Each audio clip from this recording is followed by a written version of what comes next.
Hey everyone, it's Lisa with Are You My Cousin? And it's Thursday, so it's time to have another genealogy chat. Hey, Nicole and Flo are already in the chat room. Thank you so much for joining us today. If you are just finding me here on the YouTube channel or the Facebook page of Are You My Cousin, I'm Lisa Listen. I'm the creator and founder over at Are You My Cousin website. And I strived really hard to take the overwhelm out of your genealogy research. I want genealogy to be fun, and I also want us to find our ancestors and tell their stories. Because at the end of the day, I love to make sure that we're telling our ancestors' stories. So thank you so much for coming and joining me. Excuse me. Feel free to drop in the comments where you're watching from. That's just always kind of fun to see where everybody is from. I am in North Carolina, in a very hot and sticky, humid day today, but still it's a beautiful blue sky outside. So, it's always good. Hey, Pam. Hey, Mary Jane. Good to see you guys as well. It's so nice to see some familiar names showing up frequently week after week. I do appreciate your support, and thank you so much. So today, let's talk about what's kind of going on in the genealogy world around here over at Are You My Cousin? So it's been a happening time as it is. I just been kind of trying to keep busy in the nice air-conditioned office that I have. So on the website, on the blog, you'll notice that the summer road trip is coming to an end. We're on our last destination. So the summer road trip has been where I have been partnering with Find My Past for the summer. We have been doing a virtual summer road trip through the U.S. records there at Find My Past. And it's been a really fun time. I tell you what, I have learned so much, and I've really enjoyed getting into the records and recognizing what Find My Past has and that benefits the U.S. researcher, and recognizing that for those of us who have strong UK ancestral lines, and pretty much every single one of mine goes straight back to the UK, how much is on each side of the ocean that could benefit the research. So that has been a really pleasant surprise to me that I've learned about, as well as just learning what some of the records are. Jen, if you missed it this week, Jen Baldwin and I did a Facebook Live on our last destination stop, which was Philadelphia. You can watch that over at the Find My Past Facebook page. And we had a lot of fun exploring records for those of you who have Philadelphia ancestors. But even if you don't have Philadelphia ancestors, go check it out. We talk a lot about strategies and why maybe your ancestors didn't end up in Pennsylvania or Philadelphia, but if you have Catholic ancestors in the U.S., you probably want to check out that newspaper, the topic of the Philadelphia newspapers, Catholic newspapers we talked about, because we showed a really cool example of how somebody's ancestors were in the newspaper and they had absolutely no connection to Philadelphia. So it's a good way to learn some new things and new strategies. Okay, let's see who else is here. Hey, Donna, it's good to see you. Donna's in my own backyard practically. Hey, Diane, good to see you. And Missy and Debbie, yay, from Texas. And I'm probably not going to say that right. Vivra from Oklahoma. Hey, June, it's good to see you. Oh, you're getting rain. Rain in New Hampshire. You're probably getting the rain, some of that rain we had in North Carolina recently from the tropical depression, I bet. All right, so what else is happening here? Pretty much, just so you know, coming up in September, we will be focusing on old family photographs pretty much for the entire month of September. September is Save Your Family Photos Month. So I thought this was a great time to talk about old family photos, because that's a topic that is near and dear to my heart, and it's a way for us to learn more about our ancestors as well. So watch for some really interesting things coming up on the blog for the month of September. And I'm going to go ahead and give you a heads up. Mark your calendar for September 28th, because I will be doing a masterclass on old family photographs that afternoon. Now, I haven't even gotten all the information on the website yet, but I did want to go ahead and give you that tips that you guys are here with me this afternoon to go ahead and mark your calendars. It'll be September 28th. And watch your emails for all of the details to come. Hey, Dave, good to see you again. And Susan from Washington as well. Home of the murder hornet. Oh, my gosh. Okay, I might be staying here then, Susan. Hey, Patricia from Texas, and Anne, pardon the self-promotion, really is a good resource for dating. Old family photographs. There's a lot of good ideas for what to look for. Okay, wonderful. So Anne's got some ideas for how to date as well. And that's good, because one of the things I was going to ask you about, guys, is as we talk about old family photographs, and today I'm talking more about the fashions and like hairstyles and fashions and things like that, to use the resources you can use to date your family photographs. Feel free, if you have a favorite place that you like to go or a resource that you like to use for old family photograph, for identifying, the fashions and learning about that, so you can learn more about your ancestors' photographs, feel free to put it in the chat, because I'm always trying to find more and to learn more places to go and learn more about fashion. So definitely do that for me. I appreciate that. That'd be great. Hey, Carol. Hey, Cooper. It's good to see everybody in the chat today. So, well, let's get to it. How about that? So one of the things, I probably should start with a confession, and that is I am not an expert on fashion. I am not an expert on current fashion. I am not an expert on past fashions, older fashions, to be able to know exactly, this color is, was worn in 1890, but it was changed to this in 1900. And I've never claimed to be an expert in that. But what I can tell you is I know how to find out, and I know how to search. And that's the key, because I don't need to remember it all if I know where to go look for the resources, right? So I'm going to take you to some of my favorite resources that I use, and show you kind of some of the things that are out there when you have those old photographs. So if you have old photographs in your closet, much like I do, I have a number that I'm not even sure. I'm not sure if they're related, but I'm not sure when they were taken. I'm not sure, and I certainly don't know who they are. And there are lots of different ways to date old family photographs. So, and I recognize it based on the type of photograph it is, whether it's a tintype, whether it's a carte de visite, whether it's a cabinet card, all of that. But for today's discussion, I'm really just looking at the fashions to see what we might find out there. So yes, I did want to tell you that I did realize that, there are other ways as well. And so definitely. And you brought up actually a really good point here, Anne Spring, and I like this, because this is actually one of the areas I was going to talk about. When it comes to trying to find a date that fashions in a photo, simply Google the using Google. I use Google image search, but she's a women's dress fashion, like 1890s. Put in, you could use 1890s, 1880s, 1870s, whatever year you want to use. You can use a range. You could also use a location. So perhaps, you have photographs of your ancestors that were perhaps taken before they came to America. And so it's a little trickier, because you're not as familiar with the fashion, say, perhaps in Germany or in Ireland for certain time periods. So you can add a location to that as well, and certainly find that out. So I am going to show you a couple things. I'm going to share my screen and come back. And just so you know, if you leave a comment, when I share my screen, I can't see the comments. So I'm not ignoring them. I'll check them when I come back to you guys here. So let me go ahead and share my screen that I want to show. Oh, wait a minute. Hang on, guys. I think I did that wrong. Yes, I did. Okay. I'm almost there, guys.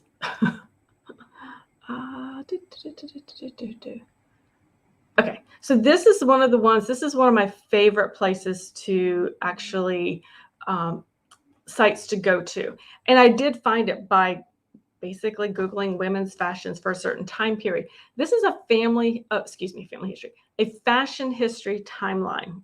It's and it has a fabulous collection. And I mean, it goes into more detail than I could probably ever need to go into. But I typically will go to this time periods part right here, and then drop down. So, most of mine that I'm interested in are here in the 19th century. Those are where my photographs that are really tripping me up are currently. And so I'm going to head over, say, let's go to 1880. And what I love about this, so it gives you the 10-year time period here, and you can look at the overview of what they have for fashions. So it tells us about what was going on. So we have that rigidly structured bustle during this time in the 1880s, and what that must have been. I can't imagine wearing one of those, but anyway, so it'll go through and talk about the different silhouettes that the fashions might have had.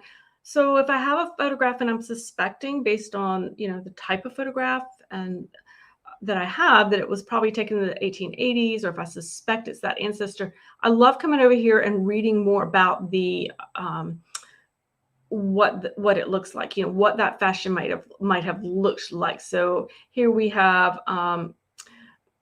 the long tightly fitted bodice. It might have been boned. So those types of things that are very helpful to know. And the other thing is it talks about what it talks about. So the soft sloping bustle in early 1870s until it nearly disappeared for a short time during the early 1880s. Sometimes, when fashion didn't go strictly by the years, it kind of faded in and out sometimes. So it's nice to know kind of, okay, in the early 1880s, yes, we were still seeing that particular fashion. So I find that very helpful when it comes to kind of assessing those photographs. And then a picture's worth 1,000 words, right?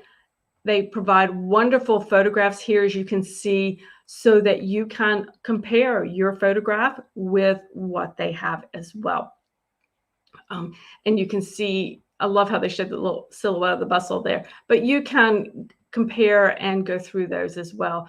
So that is something that I really use a lot. This is the place that I'm going to go to kind of get that, what's happening for that decade, how are the fashions progressing, and is what I'm looking at in the photo that I have, could it possibly be of the same era? And they also include the hats as well, which I think is really cool. I like looking at hats. I think that's a really neat thing. They also have a section on menswear. So the first part is women. The second part is the menswear, which I think is really helpful to be able to look at. I struggle a little more with the men's fashion because I don't feel like it changed quite as frequently from my perception. I don't know. And so it makes it helpful to be able to read a little more detail and see in children wear. So this was children's fashions changed over time as well. So this is a great kind of one-stop shop. You can get the women, the men, and the children in this as well. So again, being able to compare the photographs, that they have compared to yours. Now, before you leave a site like this, whether it's this site, whether it's another site, I would encourage you to go all the way down and look at their references, guys. If you need more, look at what their references are. They obviously used a lot of books that are available through WorldCat, or that you can use WorldCat to be able to find them. Some of these may even be online somewhere, depending on where they are in copyright type things. So they have tons of references here that you can peruse more if you need to. So just so that if you want to learn even more about children's, they have like where did I just saw it? There was one on children's fashions from 1860 to 1912, a book solely dedicated to children's fashion. So I would encourage you to check that out as well. It's a great place to learn more. All right, let me come back to you guys and see kind of what you guys had any thoughts on that. Flo uses Google, yes, and best of all, your little sister who is textile specialist. Flo, we could all use a textile specialist in our back pocket. That is fabulous. That is fabulous. Hey, Danny, good to see you. And yes, and this is a great site. I can't believe I hadn't found it until just recently. And I like that particular site. Oh, you know what, guys? I'm going to put the link in the comments for you guys. I like it because it's almost like a one-stop shop, so to speak, because I can get the women, I can get the men, I can get the children all right there. So that's one of the reasons I really like that one. Hang on, let me just type this in. Okay, so I've got the link in the comments for you guys. And if you watch this on replay, on YouTube, I will also have it in the description below. So that'll be there for you. I think you'll really like that. All right, so I have another source that I really love, and I don't think you guys are going to be super surprised by it. And that is over on Google Books, there is the Sears Roebuck catalog. And if you've never used a Sears Roebuck catalog before, they're really fascinating to use. And a number of them are available over on Google Books to read for free. So let me show you that real quick. We will get that going.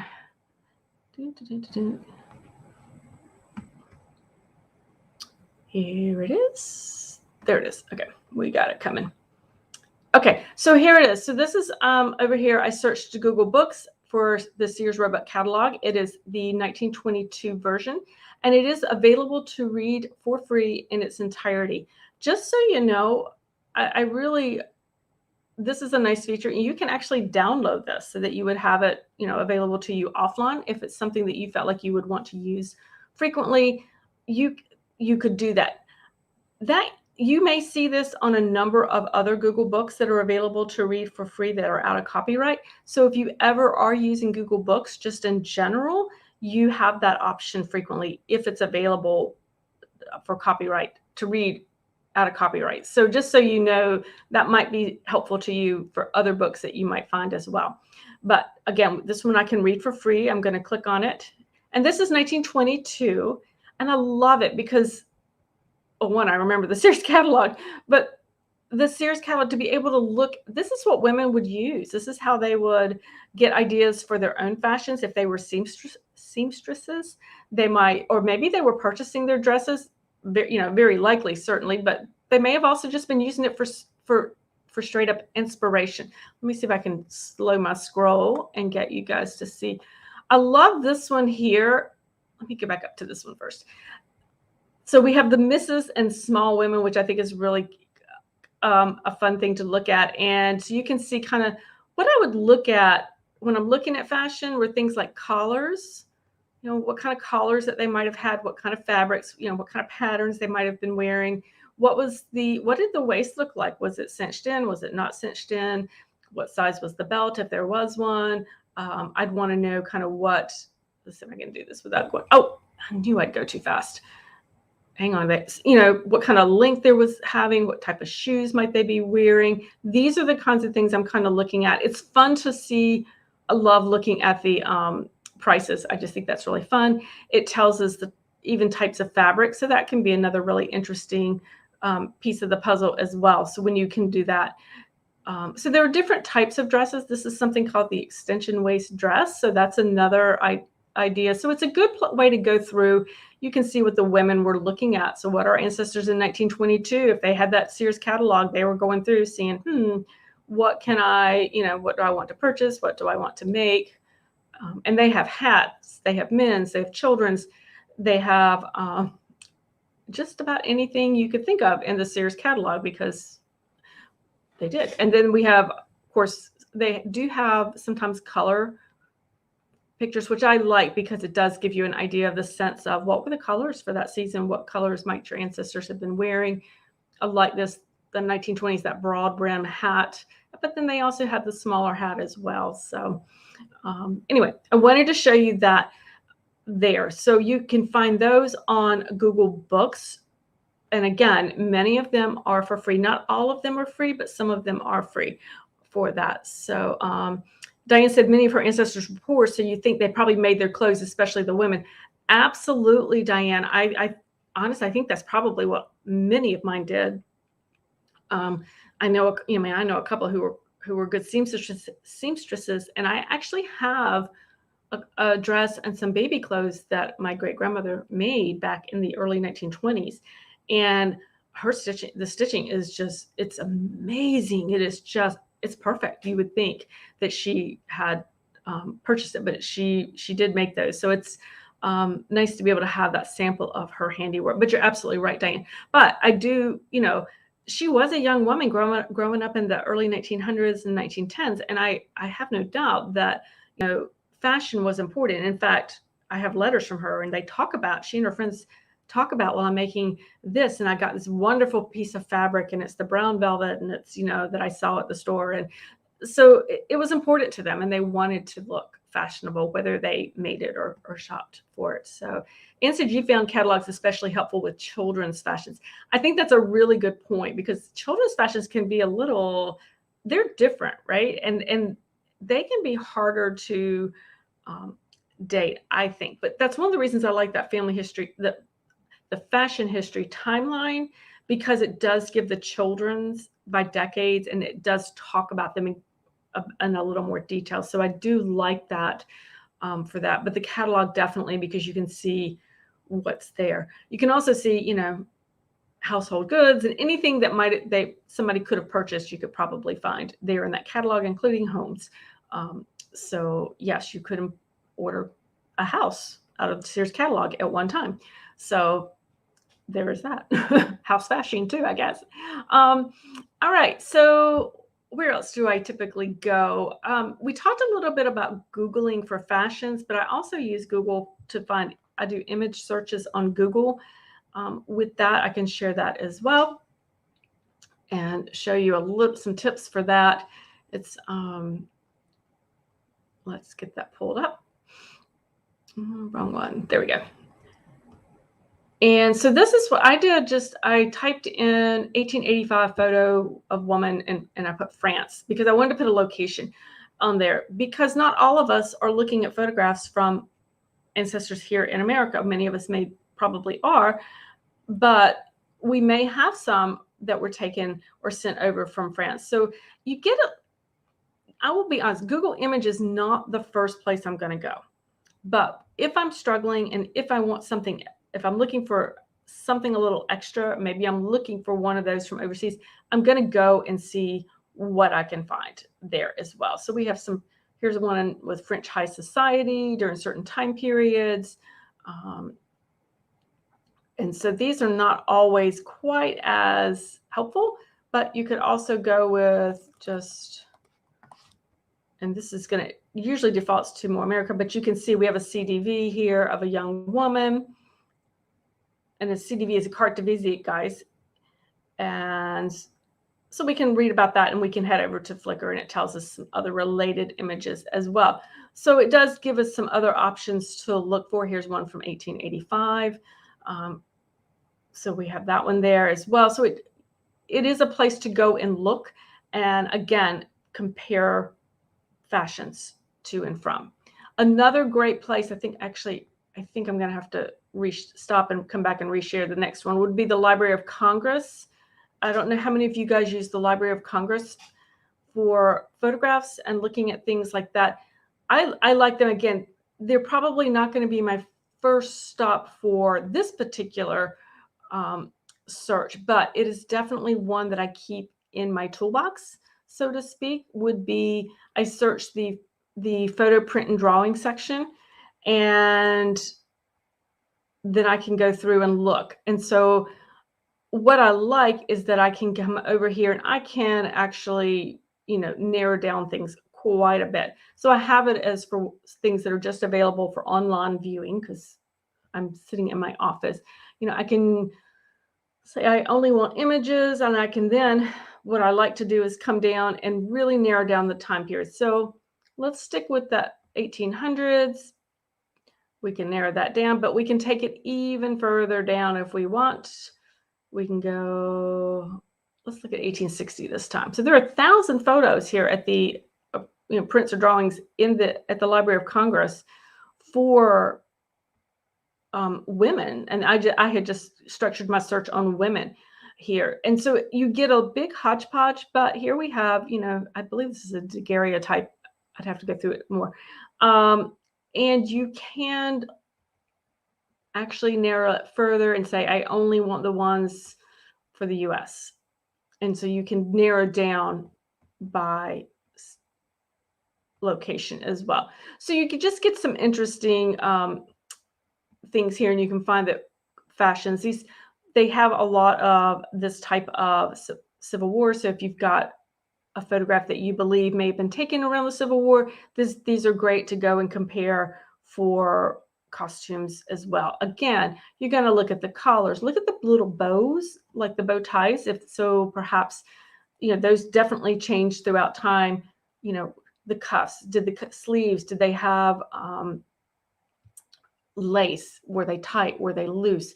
What kind of buttons did the men have on that jacket that they might have been wearing? Where did they part their hair? How did their hair look? So again, being able to compare when you have a known dated photograph, and then to compare yours is very, very helpful when it comes to actually identifying and dating those photographs and their fashions. So those were four places that I typically start with and go with.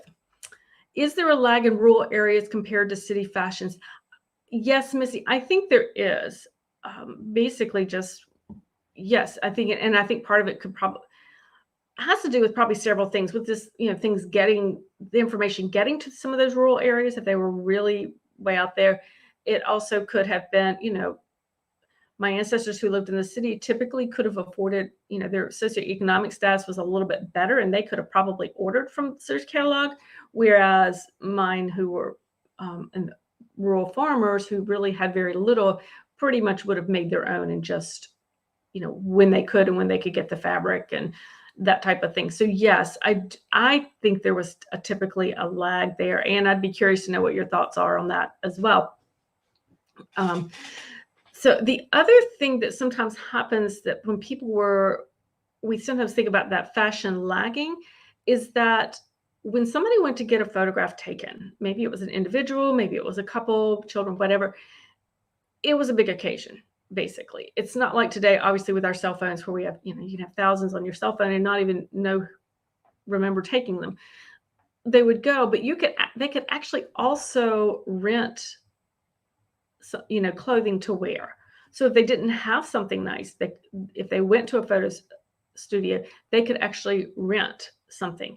And twofold: one, they may not have had something, they wanted to have a nice photograph and they didn't have the clothing of the styles, or two, maybe they were sending photos to, back home and they want to show, that they've made it and they've made good for themselves here in America if they're sending back home. So we see that as well on that. So they had a couple options definitely there if they didn't have their own fashions or really weren't quite up to date. I do find sometimes, Missy, when I've been looking at some of my older photographs, that the older women, the matriarchs, might not, sometimes I'll see that difference in style. So they might still be with kind of an old style that they're comfortable with, that they're used to, but the younger children, the younger daughters, the young women may be a little more of the style of the day. So I do see that coming through as well. So that's a great question, though. I'm glad you asked that. Ancestor experiences, the older ladies would wear fashions that were just a bit out of date. Yep. That they dressed for what they found comfortable. Yes. And not to be and not as set on being contemporary. Absolutely. That's exactly what we're talking about. I think they were just, more comfortable and what they had to do, to get work done, basically. So yeah, I absolutely agree with that. So it's fun to look at fashions. And again, like I said, I'm not an expert in it, but I know where to go to find the information. And I think in genealogy, that's a lot of sometimes what it is when we're researching. I was just talking with somebody this last week about using tax records in genealogy research. And it's kind of the same thing. I'm not an expert on tax records, heavens no, but I know where to go to find the information. I know where to find the tax records, say from 1820 in North Carolina. And I know where to go to find out the rules, basically. I know where to go to find out who was being taxed and what was being taxed. So I don't remember that from time to time, although with experience, I start to remember some of it.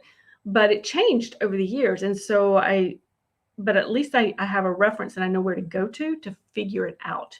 We don't have to remember everything all at once. So that's what I like to do, to go through. So I am going to encourage you to get your photographs back out of the box and start reevaluating them. If you've got some that you're not really sure about, look at those fashions, go to these sites that we've talked about today and see if you can figure out a little bit more, narrow those dates down a bit more when it comes to figuring out who they are. Because if you can date that photograph, then you're on the road to figuring out who is in that photograph, which is always my fun thing. So, and the other thing that I've been doing with my photographs, I'm really kind of fascinated with, is jewelry that is in the photographs. I'm looking to see if I can track a piece of jewelry through the photographs that I have. So that's